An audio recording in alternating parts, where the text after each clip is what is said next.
উৎসব এলে কেবল নগর সাজে না, সঙ্গে সাজে মানুষের মন। আর মন রাঙানোর বাহারি আয়োজনের মধ্যে অন্যতম বড় অনুষঙ্গ হয়ে ওঠে নিজেকে পরিপাটি ও আকর্ষণীয় করে তোলার চেষ্টা। আর শীত ঘিরে তাই প্রসাধনীর বাজারে ভিড় বাড়ছে নানা বয়সী নারীদের।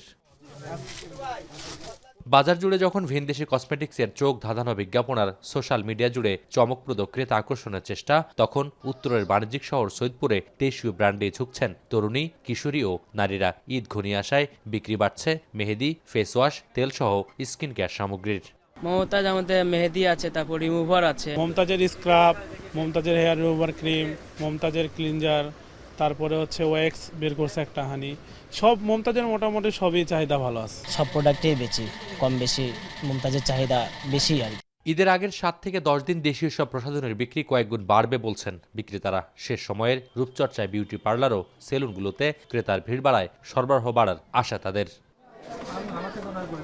পুরো বছরের মধ্যে ঈদ উল ফিতরের বেচাকেনায় চাঙ্গা থাকায় অধিক বিনিয়োগও করেন ব্যবসায়ীরা। তাই বিক্রি বাড়লে ভালো লাভের আশাও বিক্রেতা ও পরিবেশকদের। তবে দেশীয় প্রসাধনের চাহিদা ও সরবরাহ বাড়ায় খুশি ক্রেতারাও।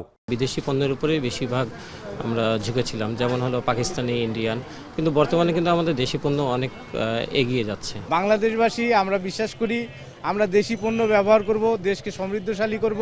এদিকে পরিবেশকরা বলছেন বছর বছর দেশীয় ব্র্যান্ডের বাজার তৈরি হচ্ছে 10% হারে। এই বাজার ধরে রাখা গেলে এই খাত হতে পারে আরও সম্ভাবনাময়। মোকাররম হোসাইন, এখন, সৈয়দপুর।